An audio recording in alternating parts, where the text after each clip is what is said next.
سلام و درود، با ما همراه باشید با آموزش رزرو بلیط‌های داخلی و خارجی. سلام، وقتتون بخیر باشه. اومدیم با آموزش رزرو بلیط هواپیما. اول وارد سایت گوگل میشیم و میزنیم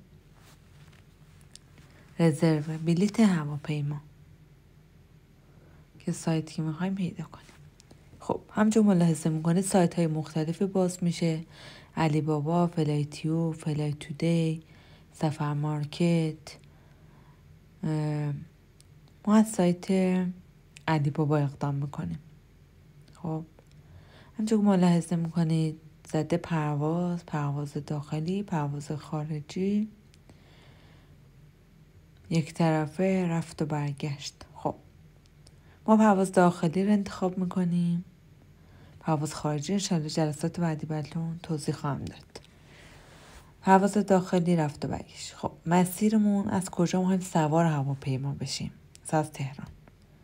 مقصد به کجا میخواید برید؟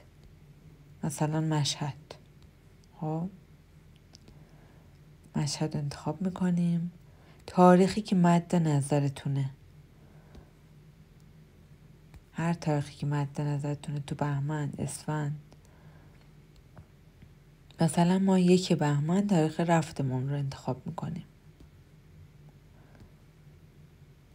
خب کنار رفت زده برگشت انتخاب کنید.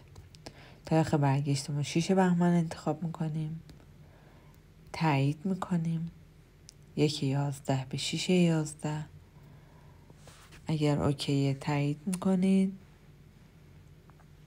تعداد نفرات: بزرگسال، کودک، نوزاد. ما 1 نفر مد نظرمونه. بچه کودک و بزرگسال تو پروازهای چارتری و سیستمی نرخش فرق داره و انشالله توضیح خواهم داد. خب تهران مشهد 1 پروازهایی که ملاحظه میکنید رو نمایش میده. ببینید از 6 صبح، 8:50، 9:50. پرواز کنارش زده سیستمی، اکونومی. انشالله جلسات بعدی همه اینا رو براتون توضیح خواهم داد. با ما همراه باشید. دکمه سابسکرایب هم یادتون نره. بچه بالا گزینه فیلترها داره. فیلترها برای اینکه شما زودتر پرواز و تایمی که مد نظرتون پیدا کنید تنظیم میکنید تایمشو. خب ساعت 11 صبح تا 13 یا از 11 صبح تا 19:30.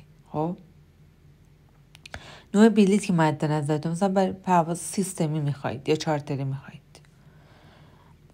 یا نوع هواپیمایی که میخواید، اینجا تیکیشو جلوش میزنید. سپهران، وارش، کیشی، هر پروازی مد نظرتونه تیکیشو میزنید. یا پروازی که میخواید، اکونومی، بیزینس. فیلترها برای جستجوی سریعتر نوع پرواز و تایمیه که مد نظرتونه. کنار فیلترها یه گزینه داره مرتب سازی. مثلا ارزان ترین بلیط، دیرترین، زودترین. یا مثلا من ارزان ترین رو میزنم.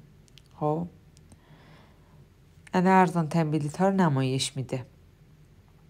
ببینید تایمی که انتخاب کردیم 11 صبح تا 19 و ارزان ترین بلیط ها تو این تایم را بر اساس فیلتری که انتخاب کردیم داره نمایش میده. میتونید گزینه فیلتر رو بردارید و همه رو به ترتیب ببینید.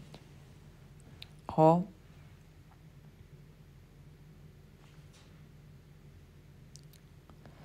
الان پرواز 15:30 رو انتخاب کردیم. دوشنبه 1 بهمن 15:30 رفته، ساعت 17 میرسم مشهد.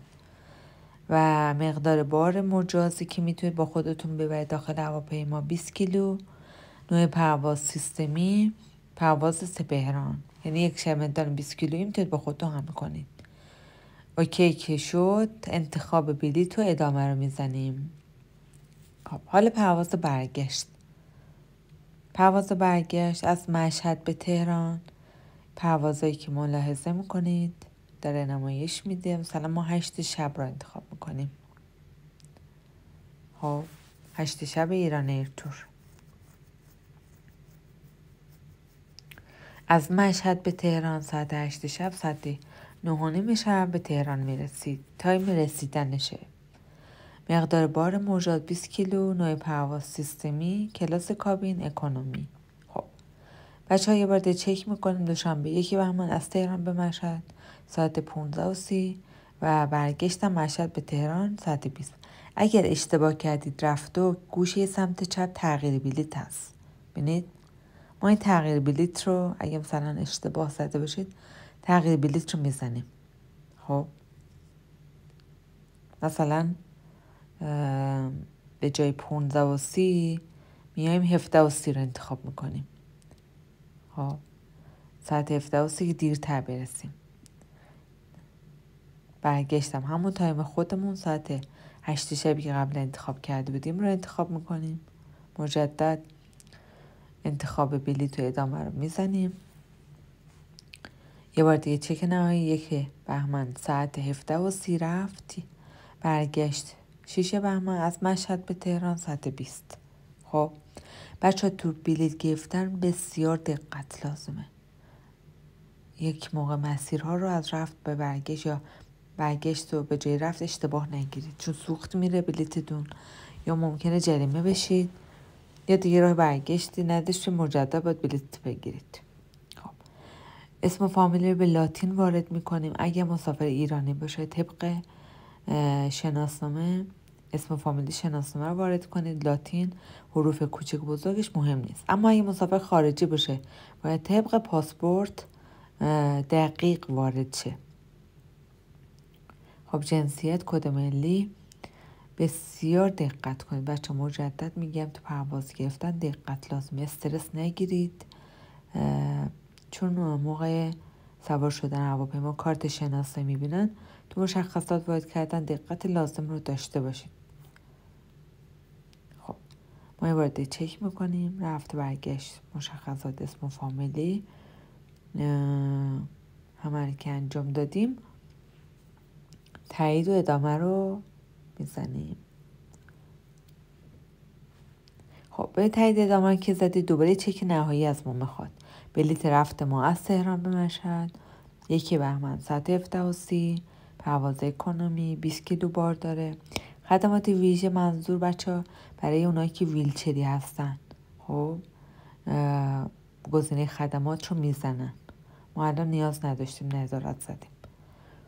بعد کلاس پرواز اکونومی برگشتم مشهد به تهران 8 شب پرواز اکونومی 20 کیلو بار. خب اسم و فامیلی رو چک میکنه. اگر اسم و فامیلی رو اشتباه زدید این گزینه ویرایش مسافرین را بزنید. شما موبایلتون و پرداخت آنلاین وارد محله بانکیش میشید.